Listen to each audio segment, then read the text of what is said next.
Ladies and gentlemen, welcome back to Performance Talk. This is Joel Gordon. My partner Chris Costa won't be with us today, but we have an exciting guest, Dr. Eddie O'Connor. He's joining us today, and we're going to get right into it. Doc, tell us a little bit about yourself and what you're doing right now. Hey, thanks so much for having me. I'm excited to be here. I'm a clinical and sports psychologist. I got started really wanting to specialize in the things that athletes suffered from the most. So I did a lot with chronic pain and injury. Did that for almost 20 years. And then moved much more into a specialty. Things kind of came into more of like performance anxiety. So I've done a lot with that.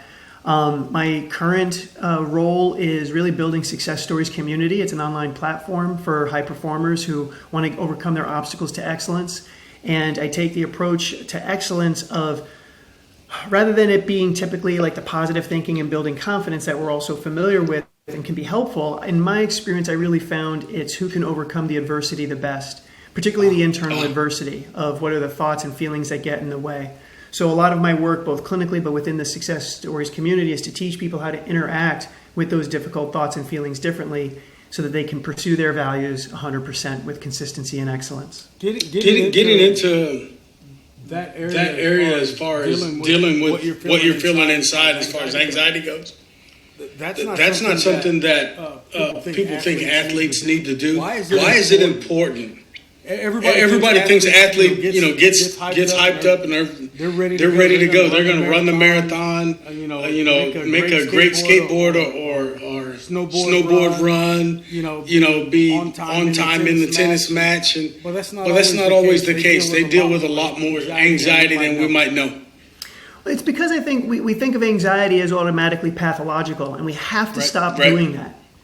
We have to stop thinking of anxiety as a problem, because I don't know about you, but I'm anxious about something every day. I may not be having panic attacks or obsessive compulsive behaviors, but when we really bring it down, we have 4 basic human emotions: happy, sad, mad, and scared.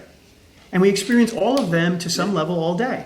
And if we are telling our athletes that they have to perform in the 25% of what it means to be human, in the most extenuating circumstances, under great pressure, when people are trying to beat the hell out of them, when only one person can win, it doesn't make sense if we treat anxiety as something that we have to get rid of or minimize. And the more time we actually spend, and I'm talking to the athletes, but I'm also talking to the coaches and the pros out here too, in your own lives. If we're spending time fighting our anxiety, we don't have enough attention to focus on what we need to do at the same time. We have to find a way to make peace with it and bring it along with us. When are those times that anxiety might be appropriate or good? That's a great question. I'll begin with the end and kind of say the way we want to relate to our anxiety, is it working? And what I mean by that is, if I'm nervous before a competition, rather than immediately saying, well, then how do I calm down because that's the right thing, I have to say, well, why am I anxious? What is this anxiety trying to tell me? All of our emotions, even the unpleasant ones, have a good purpose. Like, our body isn't built to hurt us in these ways that we're suffering. So respect the anxiety. What's it trying to tell me? Well, am I prepared? Now, you'll find that most of the time our anxiety comes because we're not as prepared as we could be. So in the most helpful way, I would say, if you're anxious, look at your preparation and then turn around and do something. We always want to translate to action. Do something that will not necessarily reduce your anxiety, but will respect what it's trying to tell you, and saying, hey, I got a big test tomorrow. I better study more. I've got a big competition. I better get to bed and get my rest. Or I've got this thing coming up in 2 months and I'm nervous about my performance there. Well, then let me do my drills every day and fix my nutrition and be my hydration. Let me prepare. And the anxiety can be the fuel that we need to be as intense as we have to be in order to win. Sometimes I have to break it down to cartoon level. But basically, you're telling people to trust your training, but not only do that, make sure your training is appropriate enough to get you to a point where your anxiety becomes fuel instead of an anchor. Yeah, let me slow it up. If you want the cartoon level, that's fun. Simply put, listen to every anxiety like it's a fire alarm. You would never run, I've been in hundreds of fire alarms. There's never been a fire. But that doesn't mean that if one goes off right now, I'm not going to pay attention to it because there's probably nothing. Right. So I teach my clients to respect their anxiety as a fire alarm and always lean into it. And sometimes there is a fire. And so then you need to, again, respect the anxiety and respond, but it always translates to doing something. So when you say trust the training, to me, if that's got this flavor of so that way you feel better, I want you to abandon the feeling objective. We're performers. It's all about performance. It's all about doing. So once you establish that, you ask this question: how does my anxiety influence my performance? What's it telling me to do? And you will almost always find that there's some insecurity that you have, and rather than brush it away and become confident, you should actually just prepare more in that. Or really look at it and settle into the fact and saying, I have actually given 100% and done everything. And then you find that it's just simply this false alarm or a fire drill that's going off. And then you can it'll still be annoying. So we would have to, if a fire alarm's going off, I'd have to double down and focus on you and talk louder, and we'd have to hear more. Still annoying. Right. But if I'm running around trying to turn off this fire alarm, we can't have a good conversation. So I just need to let it be in the background, knowing that I'm safe because I've prepared. So think of your anxiety, if you want a quick fix, as a fire alarm in that way. Okay. So I kind of bounce all over the place a little bit. But as we're talking about how to deal with anxiety and everything, how did you get to this point? What made you want to focus in on this kind of stuff? It's interesting. It happened by accident. I don't know if just because I'm good at it, but more and more, those are the clients that started showing up. So my assumption is that through word of mouth in my community and beyond, when people are anxious, they're like, oh, go see Dr. Eddie. So it wasn't through intention, but maybe it's also my passion for it, because the more I've worked with it, the more I realize that it's an unnecessary barrier for most people. My athletes and other high performers just get so much benefit out of our first session when I show them and give them experiences about why they should be anxious and how normal it is. And once they stop feeling that they have this pathology, they're free to interact differently. So I think that's it, but I love it too, because I like to be able to help people and then get results in 1, 2, 3 or more sessions. I like the quick fixes that these can be. Right. In the professions of performance, we tend to think of almost everything pathologically. Yeah, that's a problem. If this, then this. Yeah. If that, then that. If you're not getting enough of this, then do this. So how do we make that correction as professionals in our own thinking with our clients?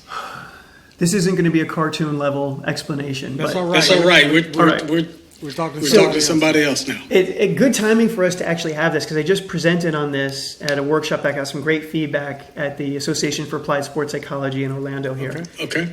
And I actually addressed that whole thing, that we really have a problem in psychology and in the medical model that everything is a pathology. If it's not right, something's broken. And the idea that all of our research is based on these scientific studies. We want evidence-based. But then when you take the average and reduce it and then have a protocol for that average based on the research, nobody's the average. That average person that the protocol is based on is not one single human being. Right. Because I'm not reduced to one diagnosis of depression or anxiety or low back strain, or I need to improve my strength, or this mobility limitation. Well, how does me being a diabetic come into it? How does me being 54 years old come into it? How does, my values come into it? How about my hit? We're just too complicated as the individual. So this is the reason that I go back to the variability of options that we could have. But the most important aspect of it, trying to reduce the hour presentation to 2 minutes, is that when we choose an intervention, how does it work for the individual? And if they're doing something that we think is quote unquote pathological, here's the biggest key. Why are they doing it? If you can, in any field you're in, identify what's reinforcing this. There's a reason that we're doing something that's unhelpful. Right. If we just tell them to do something else, we're not going to actually break what's keeping it going. Let's take a simple example. You have an athlete who wants to be in better shape. Let's talk about nutrition. But they keep eating cookies and they don't stick to the diet. And it hurts them. And they're upset about it. And they don't want to eat the cookies because they really want to make this particular weight. Well, we could keep educating them about what to do it and hold on to your values and this is the why. But if we don't understand what they're getting out of the cookie, we'll never be able to help. And they might even not know. They might say, I don't know. I just keep doing it. I've just got this impulse. I've got an addiction. I've got a sugar addiction, more pathologies. Right. But once we can maybe understand that maybe they're an emotional eater, maybe they really do just value having those cookies. Maybe their family is the one who has this habit and they've just got this whole tradition around, dessert at night and they bond and there's some social reinforcement. Until you can understand what's sustaining that behavior in the individual, we won't be able to help them. And so I think that is the mechanism of change, and where all of our fields as performance coaches can go, is how do we see the individual and what's the positive thing for that individual when they're doing something that's not positive. We kind of had that discussion when it came down to movement and how athletes move and why. Mm-hmm. And we're still breaking that down on the actual biomechanics side as to, okay, this athlete moves this way, his body alignment is this way, and we don't think it's beneficial. But do we need to change it? And why? I'll tell you, that's a perfect example. I'm working with this guy, Leonard Van Gelder, who has created the Human Rehabilitation Framework. Again, it's part of what I presented on. And I'll introduce him to you because you'll have he's brilliant, one of the smartest people I've ever met. Cool. And I went to him after learning this about some of my own aches and pains. And perfect example was, as I was running, I started to get into this old man shuffle. I'm like, oh, when did this happen? I can't lengthen my stride.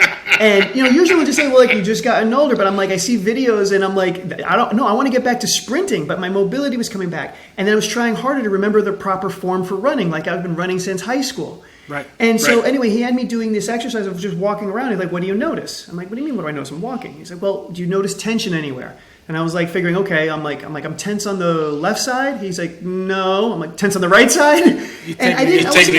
I wasn't aware of it, but I started to notice that there was this tension. And so he introduced, as you said, variability. When you run, get loose in this weird thing. So I loosened up. Long story short, 2 days later, I'm at the gym doing a CrossFit workout. We got tons of running in the middle of it. I'm tired, and I start to notice the tension that's showing up. And my first reaction is to follow the rule and hit the right running form. But what I was doing as a result of trying to hit that form was my arm, my leg, my knee, my ankle. I lost all the variability in the movement that I'd never noticed before, which changed my form, which was causing my left knee pain. And all I started to do was introduce the fluidity.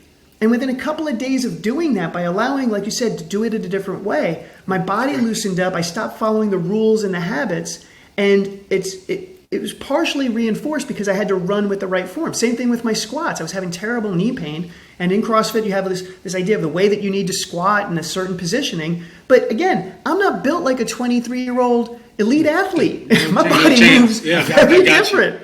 And so he gave me the permission to do different warm-up exercises and everything, which again, allowed my body to move, to introduce variability. And then as a result, I was able to put the weights back on and get back into squatting. And again, the knee pain had gone away. And so I'll introduce you to him. He'll talk much more biologically and physically about that stuff. But we apply that same type of, what's the variance in the movement or the thinking patterns for psychologists? Right. What's the selection, or why are we choosing that unworkable solution? Why will I choose a different way of moving? So in this case, for me, was because, the immediate reinforcement of pain coming down. And then what's going to reinforce it? How do I keep this going and not slip back into the old patterns? Because we always have the choice. And if you hit those three elements, that's where I think our process-based therapies can really be dramatically different than what we're currently doing and be much more effective. From a psychological side, where's this grounded? Is it grounded in CBT, straight behavior, or where's it grounded? So, again, great scientific question. From psychology specifically, it starts, I guess, with this, acceptance and commitment therapy or acceptance and commitment training, which is third wave behavior therapy, which kind of evolved out of CBT. And CBT's kind of gotten more into the habit of more mindfulness-based CBT, so there's much more overlap. And then the new science, very new, last few years really. In fact, a 2022 publication is a great book about this, of learning process-based therapy. So it kind of builds on that, and that's mostly of what I had spoken about. And the process-based therapy is built on the extended evolutionary meta model.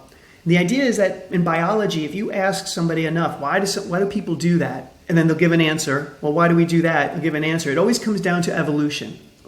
Evolution is the science. And so this evolutionary model, this is where the idea of as a species or as a pattern of behavior, we have multiple things that we choose from. We select it for a particular reason. We then have that reinforced so that it becomes a pattern, and it always operates at one of three levels: the individual, or more of the sub within the individual, like immune system and all these things that go on, or the sociocultural level with the reinforcers from culture and context. We get a lot of that. So kind of complicated, but it's really finally something that really takes into the reality of what we are, and we bust out of the silos. And again, the protocols for diagnoses problem that we have that's so limited. Because it works some of the time, but you know darn well it doesn't work all of the time, and a lot of people are being missed. Well, I would say it probably works, and I'm cheating myself a little bit here. Probably 4 out of 10 times. Yeah, that's not a good ratio. 40% has never been good. No. It's a losing record. we tend to lean on that a little bit, and we go back to what's comfortable, especially with the biomedical model, because it gives us a place to start. I don't know about you, but with my athletes, I try to get them to ask questions and start thinking about how they would like to do stuff. When it comes to moving, when it comes to sprinting, when it comes to how they're training, because you can find out a lot from the individual athlete and making them part of the whole process, and then applying that back to them when you're programming and or counseling or advising or whatever. Your thoughts on something like that?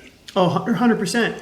I learned early on in my career, I forget which colleague told me this, but it was brilliant. It's like, your clients are not going to remember what you say. They remember what they say. And so, and it surprises me sometimes even too. I'll go through a session, I think I did a nice job, okay, I know what the points that I wanted them to get. And I like to end by saying, what was most helpful for you? And they'll talk about some little detail that I had said that I didn't think was a big deal, but really because they know their individual context so well, said this is going to be really impactful. So then that directs my attention and focus, because as I think about selection and the reinforcements, what are they going to be more likely to do? Well, if it's coming from them, if it's their idea, we know from the motivational science that idea of autonomy is incredibly important for intrinsic motivation. And so I can help them figure it out. And I have the science, and I won't let them go in the wrong direction. I mean, we've got degrees. We know what we're talking about. Right. But when it comes from them and we ask the leading questions and they figure it out, they hold on to it a lot more because they've been lectured to their entire life. And with all the information that's out there, it's overload. My brain is fried half the time. But when they can actually feel it and walk through it, and then we reinforce what's right, ask the right question to move in a different direction, and they discover it. When you had talked about, like, what do you notice? This is key in the work that I do and what's in the human rehabilitation framework is the noticing. They knew this in the Olympics, quadrennials ago. I remember one year that I was in a workshop, and they were like, I think the theme for the Olympics was nothing happens without awareness. Yeah. We got to slow down on that. And when we ask those questions, we again get to see the individual. And so I love, long answer or long response, but I love your approach there, because now you're truly partnering with your client. Well, one of the things that I did, and full disclosure, Doc, I'm about as old as Methuselah. One of the things that I did way back in the day, there was no such thing as exercise science. So I took everything that had to do with the body, and then I bumped into psychological processes in like 98, 99. Started thinking about that. And again, full disclosure that I don't do on the podcast very much. So now my doctorate's in psychology. So when I started that, I said, how do I apply this? Because I'm new to this whole world. I've been on the physical side of everything. So we started saying, to our clients, or to our staff, to say to our clients, or ask them, how do you feel? What do you think? Why do you think that's important? And those kind of things. And we've gotten a lot more out of that than just saying, okay, what's your problem? Yeah. Man, I love that. And here's one thing for how I think psychology and biology or the physical sciences can overlap the most and where we're doing the most damage. And there's a lot of research out on this, so you can look it up, about what's the language that physical therapists and doctors are using. In fact, there's a study done in chronic pain. I think 131 chronic pain patients felt that their problem was immutable. It was negative. It was very complex. It wasn't going to go away. And they were asked, where did you learn this from? 89% said they got that from their healthcare professionals. Yeah, they got those opinions from their healthcare professionals. Yeah. So it's the language that we're using. I know when I worked with chronic pain, another beautiful example, I had patients who were so much into stress, and they're like, I have degenerative disc disease. Do you know what degenerative disc disease is? It means you're getting older. It means that your disc, from the moment you're born, maybe I might be wrong about the moment you're born, but certainly by your teenage years, as things go on, things degenerate. Like that's not a diagnosis necessarily. But learn to walk and stand upright. You start degenerating. Thank you. It's just you're degenerating slower when you're younger. Yeah. So you grow. And how many times do your clients in physical therapy, kind of feel like they say that my knee is unstable, or we use those words, or I've got a slipped disc, and they've got these pictures of a disc in their back like swishing around. And so the language that we use can really, even if it's technically diagnostically correct in the medical circles, it's having a very negative impact on our clients. I was going in for stretching, and every time I'd go in, they'd be like, wow, you're really tight today. Like, why? I thought I was feeling loose. I was feeling good today. But now, here's another study they just learned, last one, and then I'll stop. Go ahead. The feedback that we get from like the Oura rings and things like that, they did a study and found that these athletes, when they got 5 hours of sleep and then they were told, they didn't get the feedback directly, they were told the feedback told them that they got 8 hours, but they only got 5, they performed really well. Yeah. And the athletes who got 8 hours of sleep, but were told they only got 5, had poor performances. I was always curious about that, and sleep and rest. We believe that preparation, nutrition, and rest are the three pillars of performance. Absolutely. All those things in preparation are big. But over here in rest and nutrition, if I tell you that what you're eating is bad, you're not going to feel real good about what happened. Right. On the field or on the court. But like you said in that example, if you tell somebody you only got 5 hours rest, or 5 hours good rest when they really got 8, and vice versa. What are we doing at that point? Well, what really it illustrates is, of course, the biology matters. Of course, those pillars matter. Yes.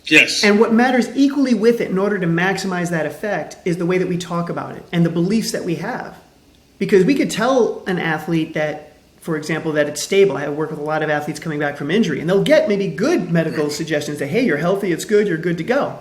But they haven't believed it. And that's where the individualization comes in. If they don't believe it and they've got another thought that they're attaching to, then it actually doesn't matter how stable or unstable their knee is, because they're going to interact with it as if it's unstable and have all the complications of it, despite the biological reality. Right. So we have to, at best, work together with psychology and medical professionals, or can we truly start to integrate the training of both so we can understand both sides? And as psychologists, part of my mission too is to work with medical groups and things of that nature. I'm working with a bunch of athletic trainers here in West Michigan to teach them all of this stuff so that they can actually talk to their athletes differently. And the results have been amazing.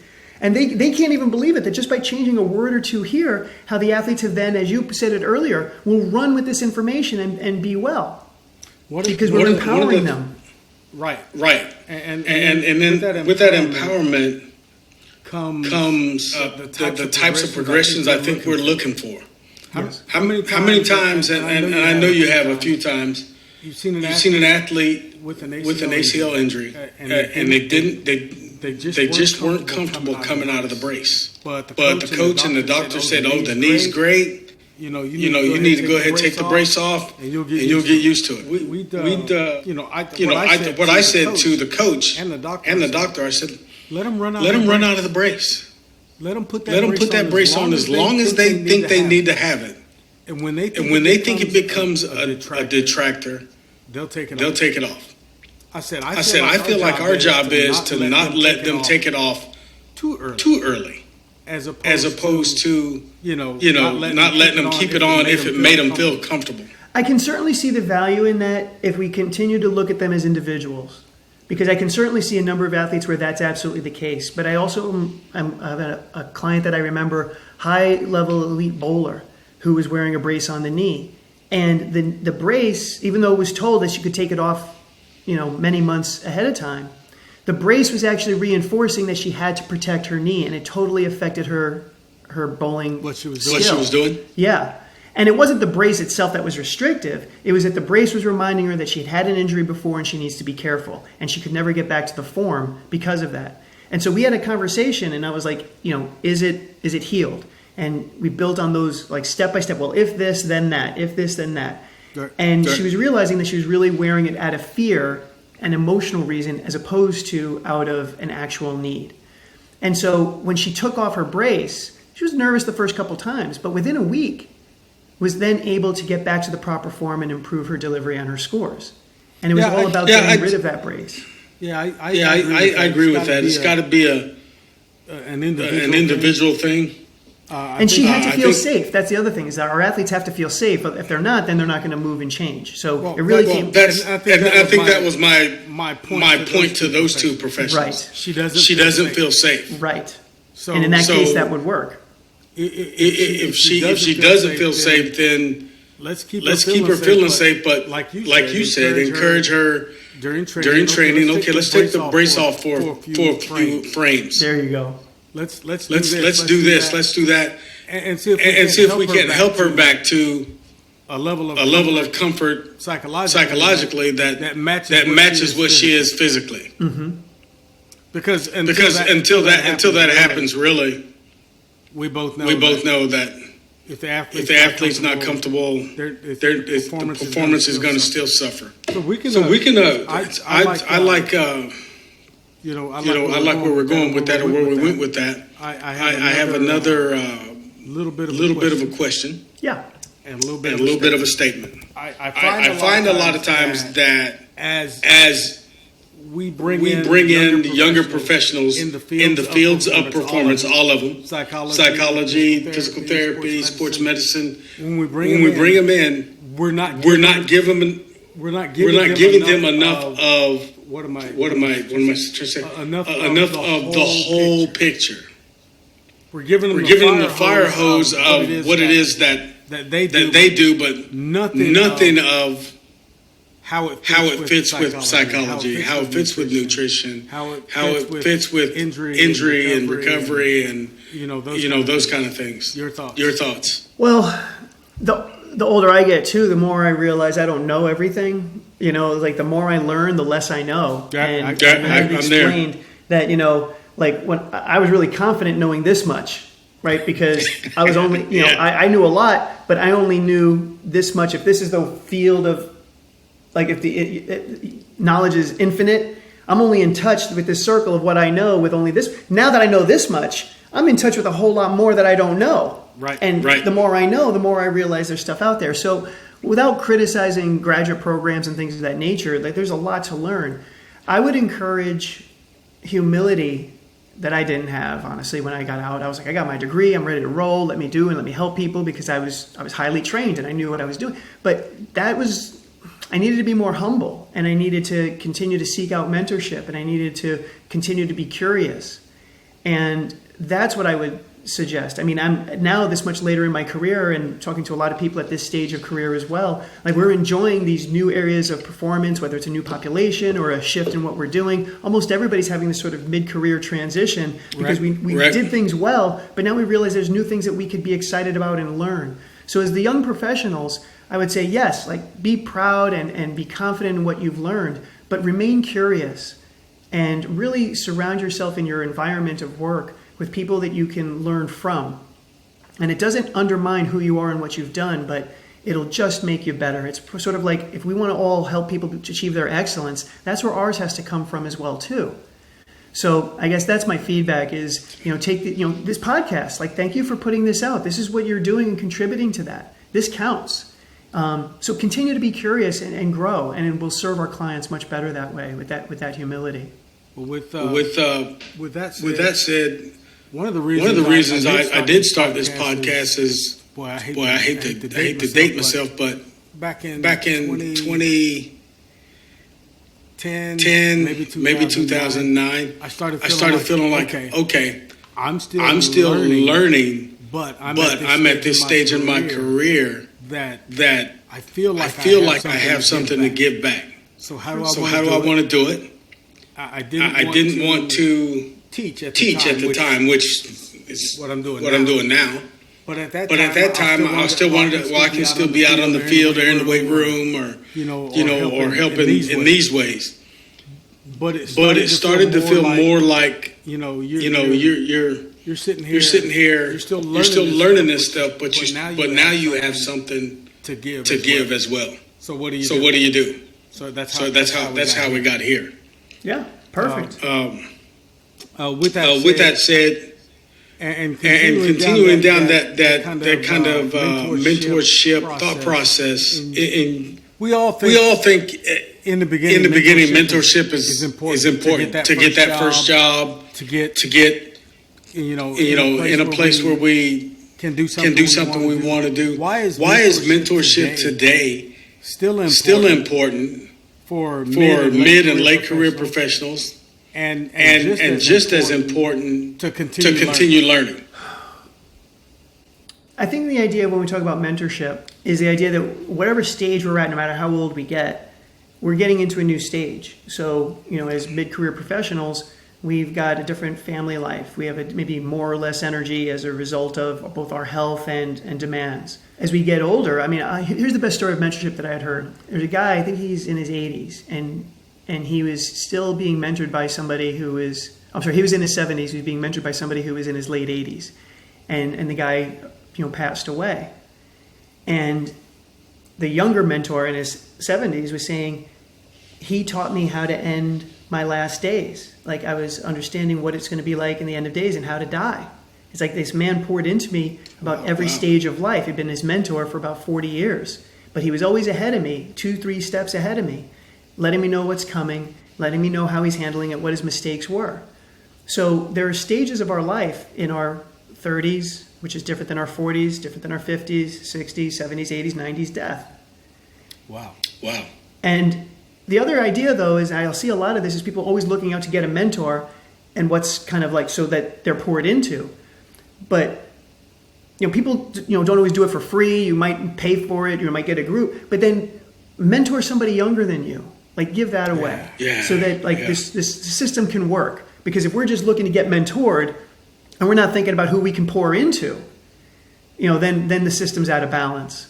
So if we can develop that culture where we all respect it and understand it, have somebody pouring into you, find somebody older and ahead of you, but then find somebody younger than you and pour into them. Yeah. That's a great response, a great statement. It's always amazing to me when you start doing that, and you're pouring into somebody younger than you, somebody in a different place than you are. How much you get out of it. I stand there, I sit there sometime and say, wow, I just went through that hour with that young man or young woman, and I learned so much. Yeah. As opposed to I hope I taught them something. They got something out of that they could use. But when they walked away, they were like, "Thank you," whatever. And I was like, "Wow, this." I think we learned at different stages that pouring back into someone does help you out. You know what I mean? It gives you something that I think you can't get anywhere else. Yeah, we were built to serve. That's what I think human beings were. That's just my thought. And the way I was taught. So moving on. So we're back to psychology and how it works for athletes and so forth. And you brought it up a little bit earlier, but let's talk a little bit more about injury. Athlete suffers what 15 years ago might have been a career-ending injury. Now they're coming back from them. How does the psychological part help with that? I mean, it's critical. Usually the first step that I will do with my injured athletes is I'm curious about their relationship and their trust and their ability to ask questions to their medical providers. It's been surprising to me how much athletes are holding on to questions themselves. They don't want to bother the doctors. They're really busy. So the first thing I usually do is I try to find out, because I can't answer a lot of those questions. If they're concerned about their healing status, for example, I'm like, well, what does the doc say? And they're like, well, he said I was fine. I'm like, well, what did he say specifically? Why are you fine? And I teach them how to dive in to get the proof that they need, not just, to be able to trust the doc. And if they do trust, then it works, that's fine. Right. But if they don't know and they want to know and more, I teach them, here are the questions that you need to ask so that either the doctor, the surgeon, the athletic trainer, the PT that you really trust, who do you trust the most to give you the answers to these? And that's usually one of the first biggest hurdles and biggest jumps that my injured athletes will make. The second biggest one is, there's a lot of stuff in between, but then when they're ready to return to play, I get one of two reactions. Either people are going so fast because they want to get back and they're not paying attention to their body, or they're paying too much attention to their body and they're afraid to go back and they don't want to get re-injured. So in that same way, throughout that process, it's a matter of really kind of saying, hey, you're still looking at the future, or where you used to be, or where you should be, or where you want to go. Let's continue to kind of work in the present moment here. And usually physical therapists and trainers can be really good about this, about let's have that stepwise approach. If you're here now, here's your next step. Take that athletic identity you've had. I like to say that, first of all, injury is not time off. It's not, you're not done with the season. Your training does respectfully look very different. But you take that athletic identity and the way that you would attack practice and the way you're disciplined and the way you show up every day, and you do that in your rehab. Attack your rehab like an athlete. Don't change who you are. It's just a different sport. Rehab now is your sport. Yeah. And if you can approach it in that same way, assuming you're a successful athlete, if you can approach it with that same attitude, and they're like, oh yeah, but I used to bench 350 pounds and now they got me pulling on these rubber bands. I'm like, yes. And I know it's different, and I respect that. I'm not going to argue with you. But that's where you're at today because you just had reconstructive surgery. And you want to get back to that benching, so you will be able to do that. But these are the workouts today, because are they hard? Well, yeah. Are you tired? Yeah. Do you go to failure? Yeah. There you go. Attack it like an athlete. And that's the process that I'll usually use to go through. Okay. Well, that is. I'm sitting here as you're talking. I'm thinking about the number of clients I've worked with. And those with some pretty significant injuries, and that's exactly where they were. These rubber bands. It's stupid. Geez, coach, I'm 6'3", 245. What am I doing with little rubber bands? Trying to get better. Yeah. And when you kind of challenge them to be the athlete they are a little bit, I could see why that would have a positive effect. And going back to our first concept of individualization, though, right? Look at the athlete in front of you, because some of them will do well with a kick in the ass. Like, come on, man, like buck up. This guy's a defensive end and everything's hard, so you can encourage him. Right. But then maybe, again, could also be a defensive end, but maybe they don't respond to that. They're tired of being told what to do. And so you do it with your strategy that you said earlier about asking questions and say, hey, man, I really respect that, you'd rather be on the field taking care of your teammates. And you're in here with me. I'm sorry about that. That hurts, right? Let's give them a space to feel frustrated. And then once they feel seen and heard, then we can ask, so what do you want to do about it? Right. And they'll be like, I want to get back on the field. Okay. I can help you do that. What do you think you need to do in order to get back on the field? And then they're going to put their head down and be like, pull on this damn rubber band. And then they'll say it. Yeah. That's exactly what they'll say. The space, because that's the right answer, and they know it. But you by being seen and heard and feeling safe, as we said earlier, and creating this space for them to be upset and to be depressed and to be anxious, coming full circle in our interview, by creating that safe space where this is normal, it's healthy, bring those feelings along with you. Use them as motivation. That sadness that you have about not being on the field can fuel, and it's hard, but it can fuel their desire to get better. I don't like feeling this sad. I miss my teammates. I want to be out there. That's who I am. Yeah. Let's get you back. That camaraderie and that shared objective. That means a lot. It means a lot. When they're taken away from it, and hopefully we can use that to get them to do the work they need to do to get back to it. And you'll hear in the way that we were talking too, notice that as depressed and anxious as they might be, we're not pathologizing, we're normalizing, and we're creating space. And that removes that camaraderie, as you talked about, that walking alongside them where they are, releases so much extra distress because they're anxious about being anxious and they're depressed about being depressed. Right. And when they're told to go see the doc, they don't want to see you anyway. Initially. Yeah. So go over there and see. Why do I have to do this? I was a college athlete. Suffered some injuries, and I hated it. But you learn and you go.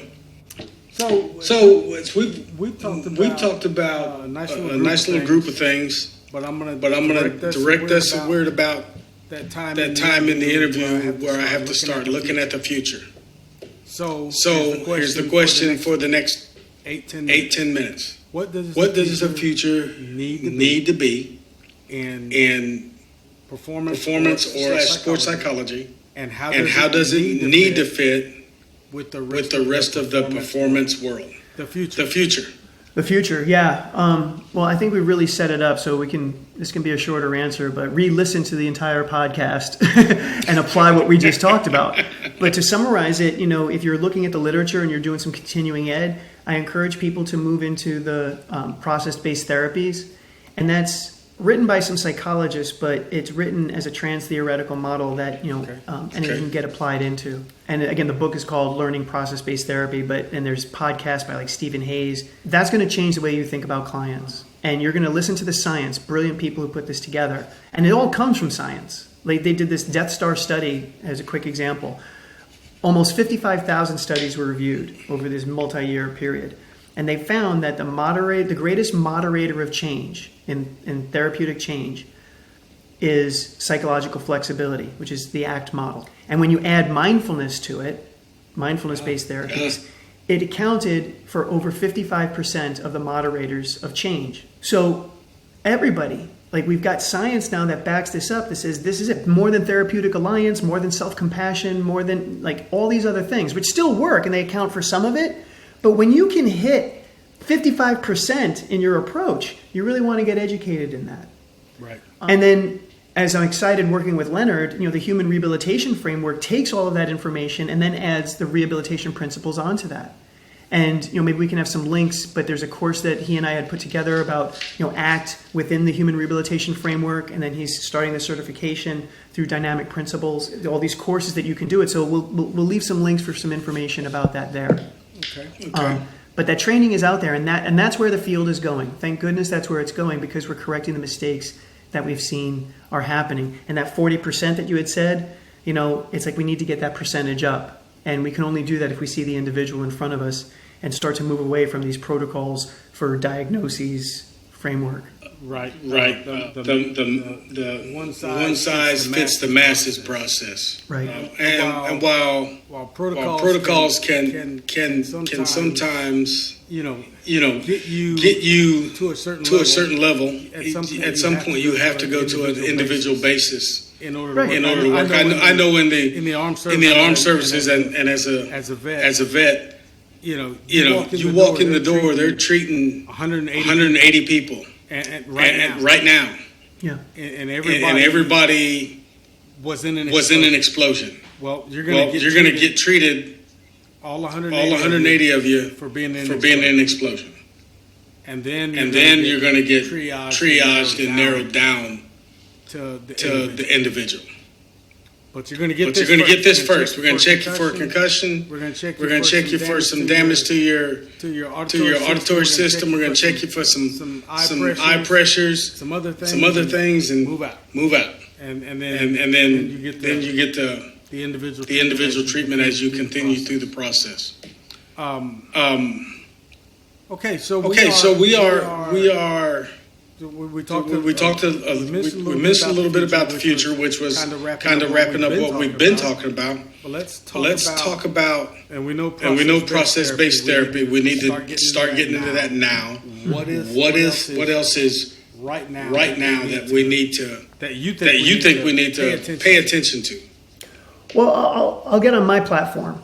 Go ahead. This is what I do in my Success Stories community. It's an online platform that I have, and I encourage y'all actually, while it's there for performers to get better, feel free as a professional to kind of come in and kind of learn all the strategies that I'm doing with these individual athletes and the exercises and the worksheets, etc. So this is an open community to if you want to get better and overcome these obstacles. And I would say that where my big preaching often comes into is that I don't believe in positive thinking and confidence, and that ruffles a lot of feathers.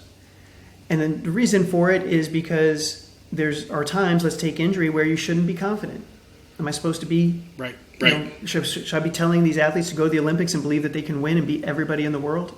It doesn't make sense. So this normalization, this acceptance is really a big part of it. So learning people how to unhook is the skill that I like to teach the most. It's not a matter of taking your negative thinking and making it positive.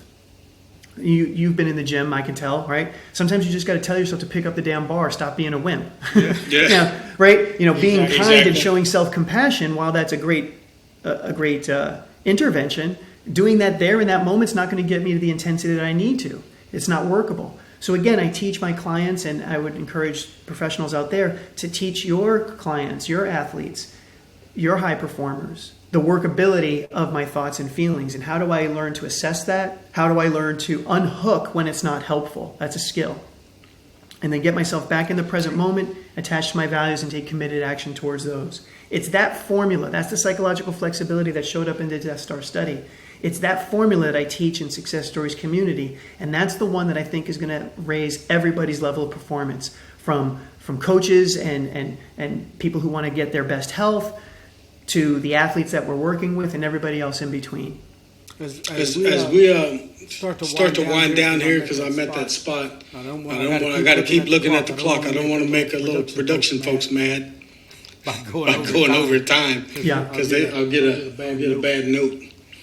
But as we continue to look at things in the performance world, and when I say things, I mean clients, people, and the professionals that serve those people. How can we as professionals, along with some of the things you've mentioned, get together on a terminology that is suitable to communicate across professional lines? What do we need to do that? Well, there's a lot of levels that I could respond to this one on. Like, in one sense, it's impossible. Like, so let's respect that that's the case. Like, I'm not going to be able to talk to a neurosurgeon and understand what he's talking about. Right. But I think that that word of humility kind of comes in, that word of curiosity that we talked about earlier. So I'll give an example of how Leonard and I work together. Again, he's physiologically brilliant, and I am amazed at how he understands psychology. And so as we work together, I can see the excitement that we both have because we have a respect for our mutual fields and how advanced we are in each field. And so I'm listening more, and I'm just like, I tell him, okay, give me a week and I got to process what you had said. But then I'm excited to go down and dig in and look up the words and understand what he's saying. And I'm smarter as a result of talking to him. And he'll always be ahead of me in that way, but he's also patient and he gets excited to teach it. And then vice versa, when he's like this and I get to clarify about, acceptance or diffusion or this or that, and he's curious to learn and to grow. So we still can't speak as equals in our fields, but we are having more and more overlap the more time we spend together because we're humble. And that sounds weird. Look how humble I am. See how it's like the opposite of it. But with that humility, it opens you up to understand.